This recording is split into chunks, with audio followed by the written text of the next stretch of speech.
fool, these brothers my guys. Know that we fly, know that they ride or die. Why they wanna move like that? Where you want gone? Why you want act like that? Why you play hard? No rush, go and move dumb. Hello, അങ്ങനെ കുറേ നാളത്തെ ഗ്യാപ്പിന് ശേഷമാണ് ഞാൻ vlog ചെയ്യണത്. So ഞാൻ ഭയങ്കര എക്സൈറ്റഡാണ്. കാരണം ഇതൊരു പാക്കിംഗ് വീഡിയോ ആണ്. കാരണം ഞങ്ങൾ പെട്ടിയൊക്കെ പാക്ക് ചെയ്ത് ഞങ്ങളുടെ ഡ്രീം ട്രിപ്പ് ബക്കറ്റ് ലിസ്റ്റിലെ ഒരു ഡ്രീം ഡെസ്റ്റിനേഷനിലേക്ക് പോകാൻ എക്സ്പ്ലോർ ടു തായ്ലൻഡ്. സോ ഈ ട്രിപ്പിൽ തന്നെ എൻ്റെ ഏറ്റവും ഫേവറേറ്റ് പാർട്ടാട്ടോ ഇതിലേക്ക് ഓരോ ഡ്രസ്സൊക്കെ എടുത്ത് വയ്ക്കുമ്പോൾ. കാരണം എൻ്റെ മനസ്സിൽ ഞാനിങ്ങനെ കുറേ നാളായിട്ട് ഇടുന്ന ആഗ്രഹിച്ച ഡ്രസ്സൊക്കെ എനിക്ക് പർച്ചേസ് ചെയ്ത് അതൊക്കെ ഇടാൻ പറ്റിയത് ഭയങ്കര സന്തോഷമായിട്ട്. അപ്പോൾ നമ്മൾ അത്യാവശ്യം വേണ്ട എല്ലാ സാധനങ്ങളും എടുത്ത് വെച്ചിട്ടുണ്ട്. മോൾക്ക് ഫുഡ് എടുക്കാനുള്ള ബോക്സ്, അതുപോലെ ഡയപ്പർ, പിന്നെ കൃത്യം പോകണമെന്ന് അവൾക്ക് ചെറിയൊരു ഛർദിയൊക്കെ സ്റ്റാർട്ട് ചെയ്തു. അപ്പോൾ അതിനുവേണ്ടി മെഡിസിൻസ് ഉൾപ്പെടെ നമ്മളൊന്നും മിസ്സാക്കാതെ ഒരു ലിസ്റ്റൊക്കെ പ്രിപ്പയർ ചെയ്ത് എല്ലാം എടുത്ത് വെച്ചിട്ട്. അപ്പോൾ ഞാൻ എല്ലാ മേക്കപ്പും അക്സസറീസൊക്കെ എടുത്ത് വെച്ചത് എല്ലാം ഒന്നുകൂടി വെക്കണേക്കാളും പിന്നെ മോളുടെ ഒക്കെ പരിശോധനയൊക്കെ ഉണ്ട് കേട്ടോ. അപ്പോൾ അത് അല്ലറ ചില്ലറ സാധനങ്ങളൊക്കെ ഒരു കുഞ്ഞു പൗച്ചിലാക്കിയത്. അപ്പോൾ അത് പാക്ക് ചെയ്ത് എല്ലാം സെറ്റായിട്ടുണ്ട് കേട്ടോ. കല്യാണം എങ്ങോട്ട് പോണേ? എങ്ങോട്ട് പോണേ? ആനനെ കാണാനാ? എവിടെ പോവാ? അങ്ങനെ കാണാൻ ആനപ്പുറത്ത് കയറോ? ആനപ്പുറത്ത് കയറോ? ആനക്ക് പാപ്പം കൊടുക്കോ? കല്യാണിക്ക് പക്ഷി മൃഗാദികളോടൊക്കെ ഭയങ്കര ഇഷ്ടമാണ്. അതിലേറ്റവും ഫേവറേറ്റാണ് ആന. എപ്പോൾ നമ്മൾ വീട്ടിൽ നിന്ന് പുറത്തിറങ്ങിയാലും ചോദിക്കും, അമ്മേ ആനനെ കാണാൻ പോവുകയാണെന്ന്. അപ്പോൾ അതൊക്കെ കൊണ്ട് തന്നെയാണ് നമ്മൾ തായ്ലൻഡ് ചൂസ് ചെയ്തത്. കാരണം ഈ ഒരു പ്രായത്തിൽ അവളെ കുറേ മോണുമെൻറ്റ്സും ബിൽഡിങ്സൊക്കെ കാണിച്ചുകൊണ്ട് കാര്യമില്ല. അവൾക്ക് ഇഷ്ടപ്പെട്ട സ്ഥലത്ത് നമ്മൾ പോയിട്ട് കാര്യമുള്ളൂ. അപ്പോൾ അവൾക്ക് ഇഷ്ടപ്പെട്ട ആനകളും മൃഗങ്ങളും അതുപോലെ ബീച്ചും എല്ലാം നമുക്ക് തായ്ലൻഡിലുണ്ട്. അപ്പോൾ നമുക്കും എൻജോയ് ചെയ്യാം, അതോടൊപ്പം തന്നെ അവൾക്കും എൻജോയ് ചെയ്യാം എന്നുള്ളതുകൊണ്ടാണ് നമ്മൾ ഈ ഒരു സ്പോട്ട് ചൂസ് ചെയ്തത്. അപ്പോൾ ഞങ്ങൾ എയർപോർട്ടിലൊക്കെ എത്തി, ഞങ്ങളുടെ ബോർഡിംഗ് പാസ്സൊക്കെ കയ്യിൽ കിട്ടി. കല്യാണി അപ്പോഴത്തേക്ക് ഉറക്കമായിട്ടോ. അപ്പോൾ നമ്മൾ ഇതിന് മുന്നേ ഞങ്ങൾ ഫ്ലൈറ്റിൽ കയറിയിട്ടുണ്ട്, ദുബായിക്ക് പോയിട്ടുണ്ടെങ്കിൽ ഞങ്ങൾ 3 പേരും കൂടി ഒരുമിച്ച് ഫ്ലൈറ്റിൽ പോകുന്നത് ഫസ്റ്റ് ടൈം ആട്ടോ. പക്ഷേ കല്യാണിക്ക് വിമാനം കാണാനോ ഒന്നും പറ്റിയില്ല. അതിന് മുന്നേ ആൾ ഉറക്കത്തിലായി. നമുക്ക് നൈറ്റ് ഒരു 10:30 ഫ്ലൈറ്റ്. നമ്മളവിടെ 2:00 കൂടി എത്തി. അപ്പോൾ കല്യാണം അറിഞ്ഞിട്ടില്ല. അവിടെ ഹോട്ടലിൽ എത്തിയിട്ടാട്ടോ ആൾ എണീറ്റതൊക്കെ. ഇതാണ് നമ്മുടെ ബാങ്കോക്കിൻ്റെ ഒരു ഫസ്റ്റ് വ്യൂ. ഫുഡ് ഓരോന്നും ഞാൻ കഴിച്ചുകൊണ്ട് കൃത്യമായി എക്സ്പ്ലെയിൻ ചെയ്യുന്നുണ്ടെങ്കിലും എനിക്ക് തോന്നുന്നു ഇപ്പോൾ ഒരു വോയിസ് ഓവർ വരുന്നത്. കാരണം ഞാൻ എക്സ്പ്ലെയിൻ ചെയ്യുമ്പോൾ ഫുഡിനെ പറ്റി ഭയങ്കര കാര്യമായിട്ട് പറയുന്നുണ്ടെങ്കിലും കഴിച്ചു കഴിഞ്ഞപ്പോൾ എനിക്ക് അത്ര കാര്യമായിട്ടൊന്നും തോന്നിയില്ല. കാരണം ഇതുപോലുള്ളത് ഇൻസ്റ്റ സ്റ്റോറിയിലൊക്കെ കാണാൻ രസമുണ്ടെങ്കിലും കഴിക്കുമ്പോൾ നമ്മുടെ ഫുഡിന് അത്രയൊന്നും ഒട്ടും തന്നെ വരത്തില്ല. അപ്പോൾ എനിക്ക് ഈ ട്രിപ്പിൽ എൻറ്റയർലി ഫുഡ് മാത്രമാണ് ഇച്ചിരി ട്രബിൾ ഉണ്ടായിരുന്നത്. പിന്നെ നമ്മൾ കണ്ടിന്യൂസ് 4 ദിവസവും നമ്മുടെ മെയിൻ രക്ഷയ്ക്ക് എത്തിയത് ഈ തണ്ണിമത്തനായിരുന്നു കേട്ടോ. തണ്ണിമത്തന് ഇഷ്ടംമാതിരി കിട്ടുമായിരുന്നു അവിടെ. അപ്പോൾ അതും പിന്നെ KFCയും കിട്ടുമായിരുന്നു. വലിയ കുഴപ്പമൊന്നും ഉണ്ടായില്ല. അപ്പോൾ അതൊക്കെയാണ് നമ്മുടെ ഫുഡിൽ മെയിനായിട്ട് വന്നത്. പിന്നെ നമുക്ക് ബാങ്കോക്കിലെത്തിയപ്പോൾ 3rd ഡേ ദോശാക്കിംഗ് എന്ന് പറഞ്ഞ ഒരു പഞ്ചാബി റെസ്റ്റോറൻറ്റ് നല്ല അടിപൊളി ദോശയും സാമ്പാറൊക്കെ കിട്ടി കേട്ടോ. അപ്പോൾ ഇങ്ങനത്തെ ഒരു ഇൻ്റർനാഷണൽ ട്രിപ്പിനൊക്കെ നമ്മൾ പോകുമ്പോൾ നമുക്ക് ഫുഡാണ് ഒരു പ്രോബ്ലം വരാം. എങ്കിലും KFCയും തണ്ണിമത്തനും എന്നെ രക്ഷിച്ചു. അപ്പോൾ ബ്രേക്ക്ഫാസ്റ്റൊക്കെ കഴിഞ്ഞ് ഞങ്ങൾ പെട്ടെന്ന് റെഡിയായിട്ട് ഞങ്ങൾ ഞങ്ങളുടെ ഫസ്റ്റ് ഡെസ്റ്റിനേഷൻ കാണാൻ ഇറങ്ങി കേട്ടോ. വിഷു കഴിഞ്ഞിട്ടും കൊന്നപ്പൂവിനൊന്നും ഒരു കുറവില്ലല്ലേ? പക്ഷെ ഇപ്പോൾ ഈ കൊന്നപ്പൂ ഉള്ളത് നമ്മുടെ കേരളത്തിലല്ല കേട്ടോ, തായ്ലൻഡിലാണ്. തായ്ലൻഡിലും നമുക്കത് വഴി നീളെ കൊന്നപ്പൂവൊക്കെ കാണാൻ കഴിയും. അപ്പോൾ കൊന്നപ്പൂവൊക്കെ ഉള്ളത് ഞങ്ങൾ കൊന്നപ്പൂ മാത്രമല്ല ഇവിടെ കാണാൻ കഴിയുന്നത് നമ്മുടെ കേരളത്തിൻ്റെ സ്വന്തം ഔദ്യോഗിക മൃഗം. അതായത് ഞങ്ങൾ ആനേനെ കാണാൻ വന്നിരിക്കുകയാണ്. ഇവിടെ നമുക്ക് ആന സഫാരി ഉണ്ട്, അതുകൂടാതെ ജംഗിൾ ഷോ ഉണ്ട്. അടിപൊളി ആട്ടോ. ആനയുടെ വക നല്ല നീരാട്ടമൊക്കെ നടക്കുന്നുണ്ട്. കല്യാണി പുല്ലും പിടിച്ച് നിൽക്കാട്ടോ ആന. അപ്പോൾ നമ്മൾ ആനേനെ കാണാൻ എത്തിയിരിക്കുന്നത് പട്ടായ എലിഫൻറ്റ് വില്ലേജിലാണ്. നമ്മുടെ ഇവിടുത്തെ പോലെ തന്നെയാട്ടോ കാലാവസ്ഥ. നല്ല ചൂടായിരുന്നു, പക്ഷേ എങ്കിലും മരങ്ങളൊക്കെ ഉള്ളതുകൊണ്ട് വലിയ കുഴപ്പമുണ്ടായില്ല. അപ്പോൾ ഇവിടെ നമുക്ക് ആനപ്പുറത്ത് കയറാനും ഒരു 15 മിനിറ്റ് ആനപ്പുറത്ത് നമ്മൾ കറക്കും. അതിൻ്റെ പേയ്മെൻ്റ് എല്ലാം നമ്മുടെ പാക്കേജിൽ ഉൾപ്പെടുന്നതാട്ടോ. പിന്നെ നമുക്ക് ആനനെ ഫീഡൊക്കെ ചെയ്യാം. ആന കൂടാതെ ഇവിടെ വേറെയും കുറച്ച് മൃഗങ്ങളൊക്കെ ഉണ്ട് കേട്ടോ. മാനും ആടും പശു, കാള, അതൊക്കെ പശുവും കാള ആടെന്നൊക്കെ പറഞ്ഞാൽ കുറച്ച് വെറൈറ്റി ടൈപ്പൊക്കെ ആയിട്ടുള്ളതാണ് കേട്ടോ. അങ്ങനെ കുറച്ച് മൃഗങ്ങളൊക്കെ ഉണ്ട്, അവരെ നമുക്ക് ഫീഡൊക്കെ ചെയ്യാം. പാമ്പുകളൊക്കെ ഉണ്ട്. പിന്നെ തായ്ലൻഡിൽ എവിടെ പോയാലും നമുക്കിങ്ങനെ പാമ്പുകളെയും വെച്ച് കഴുത്തിൽ മാലിട്ട് നിൽക്കുന്ന കുറേ ആൾക്കാരെ കാണാം. പിന്നെ വെള്ളത്തിൽ കൂടെയൊക്കെ ആനേനെ ഇങ്ങോട്ട് നമ്മൾ കൊണ്ടുപോകും കേട്ടോ. ശരിക്കും വെള്ളത്തിലേക്ക് ഇറങ്ങുമ്പോൾ നമുക്കൊരു പേടിയൊക്കെ തോന്നും, എന്നാലും വലിയ കുഴപ്പമുണ്ടായില്ല. പിന്നെ ഇവിടുത്തെ ഒരു ഹൈലൈറ്റ് ആണ് ജംഗിൾ ഷോ. നല്ല രസമായിരുന്നു. 1 hour പ്രോഗ്രാം അടിപൊളിയായിരുന്നു.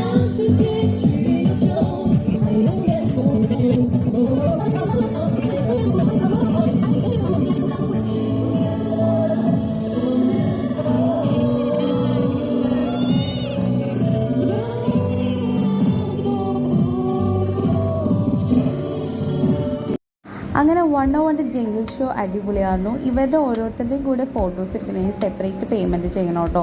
100 ബാത്ത് ആയിരുന്നു, അതായത് നമ്മുടെ ഇവിടുത്തെ ഒരു 200 റുപ്പീസൊക്കെ. നമ്മൾ സെപ്പറേറ്റ് ഫോട്ടോസ് എടുത്തില്ല. നമ്മളത് കഴിഞ്ഞ് നമ്മൾ നെക്സ്റ്റ് ലൊക്കേഷനായിട്ടുള്ള ഫ്ലോട്ടിംഗ് മാർക്കറ്റിലേക്കാണ് പോയത്. നല്ല നട്ടപ്ര വെയിലത്താട്ടോ ഫ്ലോട്ടിംഗ് മാർക്കറ്റിലെത്തിയത്. പക്ഷേ ചെറിയൊരു റൂഫ് ടോപ്പും സൺഗ്ലാസും ഉള്ളത് കൊണ്ട് വെയിൽ അത്രയ്ക്ക് പ്രശ്നം ഉണ്ടായില്ല. നമ്മുടെ നാട്ടിലെ പോലെ തന്നെ കുറേ സോവനിയേഴ്സും ആക്സസറീസും ഫുഡ് വെയേഴ്സും ഫുഡും എല്ലാം ഉൾപ്പെടുന്നൊരു മാർക്കറ്റ് തന്നെയാണ്. എല്ലാം ഒരു തായ്ലൻഡ് ടച്ചിൽ. തായ്ലൻഡ് പോയപ്പോൾ കഴിക്കണം എന്ന് വിചാരിച്ചൊരു ഫുഡായിരുന്നു മാംഗോ സ്റ്റിക്കി റൈസ്. പക്ഷേ എനിക്ക് ഫസ്റ്റ് ഡേ തന്നെ ഇവിടുത്തെ ഫുഡ് ഒട്ടും പറ്റാത്തതുകൊണ്ടും പിന്നെ ഇവിടെ നമുക്കിങ്ങനെ ഇവിടെ ഉപയോഗിക്കുന്ന എണ്ണയുടെയൊക്കെ ഒരു സ്മെല്ല് വേറിട്ടൊരു സ്മെല്ലാണ്. അപ്പോൾ നമുക്ക് ഓരോരുത്തർക്കും ഓരോ ടേസ്റ്റ്. എനിക്ക് ഒട്ടും അഡ്ജസ്റ്റ് ആവാത്തതുകൊണ്ട് പിന്നെ ഇഷ്ടപ്പെട്ട ഫുഡും ട്രൈ ചെയ്യണമെന്ന് ആഗ്രഹിച്ച ഫുഡാണെങ്കിൽ പോലും കഴിച്ചില്ല കേട്ടോ. ക്രോക്കഡൈലിൽ നിങ്ങൾക്ക് ഫസ്റ്റ് കണ്ടത് ഇവിടെയായിട്ടോ. ഒരുപാട് പേര് വന്ന് മേടിക്കുന്നുണ്ട്. പിന്നെ അതവർക്ക് അവിടുത്തെ ഫുഡ് അവർക്ക് ഇഷ്ടമായിരിക്കുമല്ലോ. അതുപോലെ തന്നെ പല വെറൈറ്റി ടൈപ്പ് ഓഫ് ഫുഡ്. നമ്മുടെ ഇവിടുത്തെ ഈ പരിപ്പോടയും ഉണ്ടംപൊരിയൊക്കെ ഉണ്ടാക്കണ പോലെയാട്ടോ ഇവിടുത്തെ ഓരോ കുട്ടി കുട്ടി സ്നാക്സ്. പിന്നെ ഡ്രസ്സിൻ്റെ കളക്ഷൻസ് ആയാലും എല്ലാം നല്ല രസമുണ്ട്. എല്ലാം ഒരു ബീച്ച് വൈബിലൊക്കെ. കരിക്കും ഇഷ്ടമാതിരി കിട്ടും. പക്ഷേ നമ്മുടെ ഇവിടുത്തെ ഒരു ഡബിൾ ചാർജൊക്കെ ആയിട്ടോ കരിക്കുന്നത്. അവരവിടെ നല്ല കൂളറിലൊക്കെ വെച്ച് സെറ്റ് ചെയ്ത് തരും. അപ്പോൾ നമ്മുടെ ഫസ്റ്റ് ഡേ അങ്ങനെ കഴിഞ്ഞ് നമ്മൾ സെക്കൻഡ് ഡേ സ്റ്റാർട്ട് ചെയ്തു. സെക്കൻഡ് ഡേ ഞങ്ങൾ ഫുൾ നമ്മുടെ തന്നെ ഒരു പ്ലാനായിരുന്നു. അന്ന് നമ്മൾ പാക്കേജ് ഉണ്ടായില്ല, കാരണം തായ്ലൻഡിലെ വാട്ടർ ഫെസ്റ്റിവൽ സോങ്ക്രാൻ നടക്കായിരുന്നു. സോ അന്ന് ഫുൾ ബിസി ഡേ ആയിരുന്നു. നമുക്ക് ഇഷ്ടമുള്ള ആക്ടിവിറ്റീസ് ചെയ്യാറുണ്ട്. അപ്പോൾ ഞങ്ങൾ ഫസ്റ്റ് പോയത് ഒരു സ്പാക്കാട്ടോ. അടിപൊളിയായിരുന്നു. തായ്ലൻഡിൽ ചെന്ന് നമ്മൾ മസാജ് ഒട്ടും വിട്ട് കളയരുത്. അപ്പോൾ അതിന് ശേഷം നമ്മൾ ഫുഡൊക്കെ കഴിച്ച് റിലാക്സ് ചെയ്ത് പിന്നെ വൈകുന്നേരത്തേക്കാണ് നമ്മൾ ടൗണിലേക്ക് ഇറങ്ങിയത്. വാട്ടർ ഫെസ്റ്റിവലായിരുന്നു. കാരണം അതായത് എല്ലാവരും വാട്ടർ ഗണ്ണൊക്കെ ആയിട്ട് നടന്ന് ഫുൾ വെള്ളം ചീറ്റലായിരുന്നു. അപ്പോൾ നമ്മളും ഹോട്ടലിൽ നിന്ന് പുറത്തിറങ്ങിയ വഴി തന്നെ നമ്മൾ വെള്ളത്തിൽ കംപ്ലീറ്റ് കുളിച്ച് എന്ന് തന്നെ വേണം പറയാനായിട്ട്. രസമായിരുന്നു. കാരണം നമ്മുടെ അല്ലാതെ വേറൊരു രാജ്യത്ത് നിന്ന് അവരുടെ ഒരു കൾച്ചറിൻ്റെ ഭാഗമാവാൻ പറ്റിയത് ഓർക്കുമ്പോൾ അതും നല്ല രസമാണ്. അപ്പോൾ നമ്മുടെ ഹോട്ടലിൽ നിന്ന് ഒരു ജസ്റ്റ് 3 മിനിറ്റ്സ് നടന്നാൽ നമുക്ക് ബീച്ചാട്ടോ. അപ്പോൾ ഇത് ബീച്ചിനോട് ചേർന്നിട്ടാണ് നിൽക്കുന്നതൊക്കെ. അപ്പോൾ നമ്മൾ ബീച്ചിലേക്ക് എന്തായാലും പോകുമ്പോൾ അറിയാം. അപ്പോൾ വാട്ടർ ഫെസ്റ്റിവൽ കുഴപ്പമുണ്ടായില്ലല്ലോ. അപ്പോൾ അങ്ങനെ അത് നല്ല നൈസായിരുന്നു. പിന്നെ ബീച്ചിൽ ഒരു മൊമെൻ്റ് എന്ന് പറഞ്ഞാൽ നമ്മളൊരു 2 hours ബീച്ചിൽ സ്പെൻഡ് ചെയ്തു. നല്ല രസമായിരുന്നു. പിന്നെ അങ്ങനെ ഭയങ്കര ശക്തമായിട്ടുള്ള തിരകളൊന്നും ഉണ്ടായില്ല. അപ്പോൾ അതുകൊണ്ട് തന്നെ കല്യാണി ഒരുപാട് എൻജോയ് ചെയ്തു. നമ്മൾ എൻജോയ് ചെയ്യുന്നതിൻ്റെ ഒപ്പം തന്നെ അവളും എൻജോയ് ചെയ്യുന്നത് കാണുമ്പോഴാണ് നമുക്കും ഈ ഒരു ടൂർ ഭയങ്കര വർത്തിയാണെന്ന് തോന്നുന്നത്. അപ്പോൾ അത് കണ്ടില്ലേ, വളരെ ശാന്തമായ തിരകളായിരുന്നു. അപ്പോൾ അവൾക്ക് ഒട്ടും പേടിയില്ലാതെ വളരെ കൂളായിട്ട് അവൾ കുറേ എൻജോയ് ചെയ്തു. നല്ല രസമായിരുന്നു. നമ്മളവിടെ ഒരു സൺസെറ്റൊക്കെ കണ്ട് കുറേ നല്ല ബ്യൂട്ടിഫുൾ പിക്ചേഴ്സൊക്കെ എടുത്തു. ഭയങ്കര ഇഷ്ടമായിട്ട് ആ ഒരു വൈബ്. പിന്നെ ഒരു സന്ധ്യ ആകുമ്പോഴത്തേക്കും അവിടെ ഫുൾ ലൈറ്റും കാര്യങ്ങളും വന്ന് പാട്ടും മേളവും ഒക്കെ ആയിട്ട് നല്ല ബീച്ച് വൈബായിരുന്നു.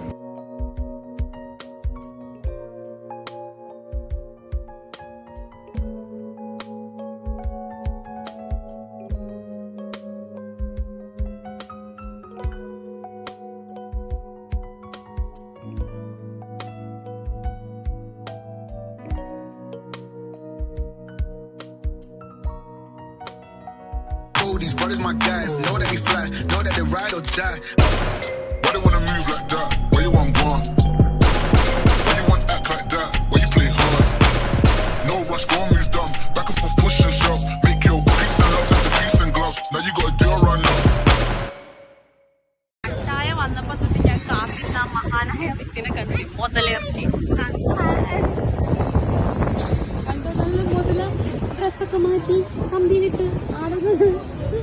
ഒരുപാട് പേര് വെയിറ്റ് ചെയ്യും.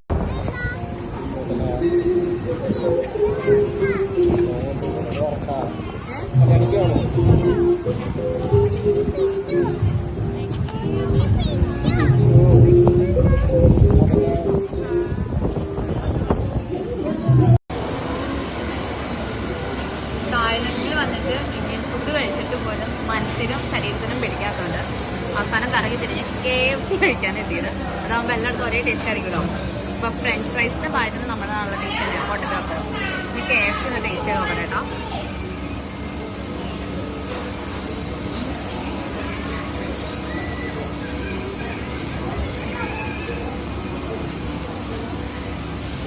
ഇവിടുത്തെ സ്പൈസി KFC ആണ് ഓർഡർ ചെയ്തത്. പക്ഷെ സ്പൈസി ഒന്നുമില്ല, കുഴപ്പമില്ല. അപ്പൊ നമുക്ക് നോർമൽ എന്തായിരിക്കും കുഴപ്പമില്ല, അഡ്ജസ്റ്റ് ചെയ്യാം.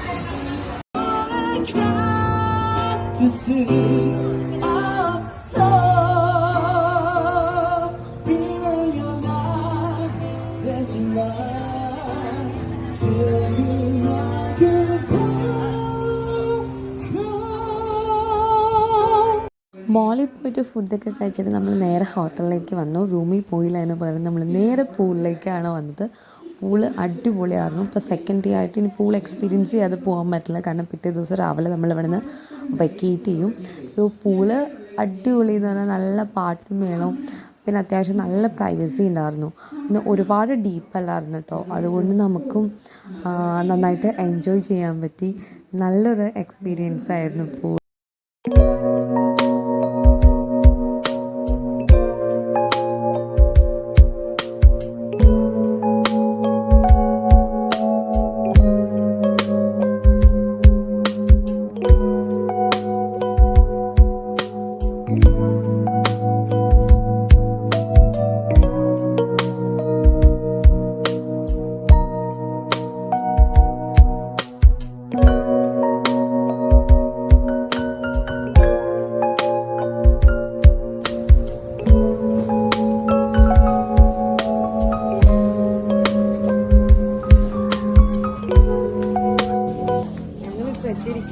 തായ്ലൻഡിലെ ഫേമസ് ആയിട്ടുള്ള കടുവക്കുട്ടനെ കാണാനാണ്. കടുവക്കുട്ടനെ കണ്ട് ഫോട്ടോ ഒക്കെ എടുക്കാം. Okay,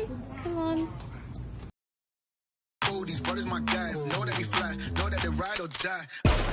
Why they wanna move like that? Where you want gone? Why you want act like that? Why you play hard? No rush, go and move dumb. ഞങ്ങളിപ്പോ കടുവയുടെ കൂടെ ഫോട്ടോ ഒക്കെ എടുത്തു. എങ്ങനെയുണ്ടായിരുന്നു? സൂപ്പർ. കല്യാണി ഇഷ്ടായോ? കല്യാണി പേടിച്ച് കരയുമെന്ന് വിചാരിച്ചു. അവന് ഒരു പേടിണ്ടായില്ല. ചെന്നിരുന്നപ്പോ തന്നെ അതിനിട്ട് തലോടുന്നു. വീട്ടിലെ പൂച്ചേനെ കിടന്ന് തലോടണ പോലെ. എനിക്കൊരു പേടിയുണ്ടായിരുന്നു, പക്ഷെ ഇതൊരു പാവം കടുവയായിരുന്നു കേട്ടോ. ആ സൈസ് മാത്രമുള്ളൂ, അവിടെ സൈലന്റ് ആയിട്ടിരിക്കണത്. അതുകൊണ്ട് ഞാൻ ചിരിച്ച് ഫോട്ടോ ഒക്കെ എടുത്തു. ഇവിടെ നമ്മൾ ചുറ്റും നോക്കിക്കഴിഞ്ഞാൽ ഫുൾ കടുവയാണ്. ബാക്കിൽ ആ കേജിലും എല്ലാത്തിലും കടുവകളാണ്. നമുക്ക് കൂടുതൽ വേറെ കാണാം. ഇവിടെ പിന്നെ ക്രോക്കഡൈൽസും ഉണ്ട് കാണാം.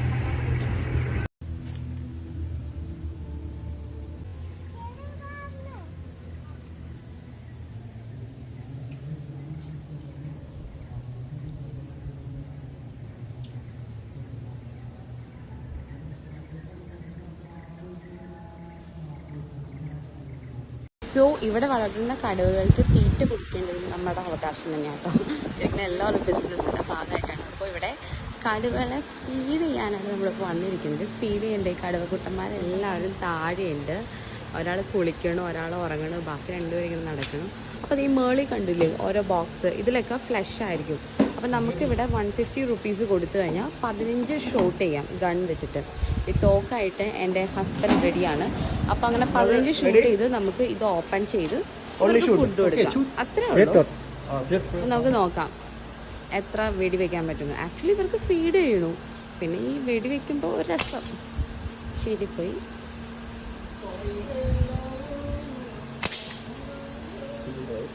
Second also ചീറ്റിപ്പോയി.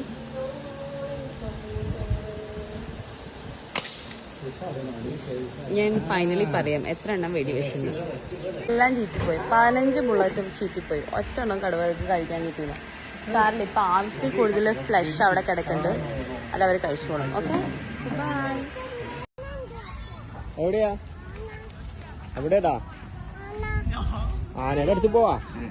ആനയുടെ അടുത്ത് പോവാ.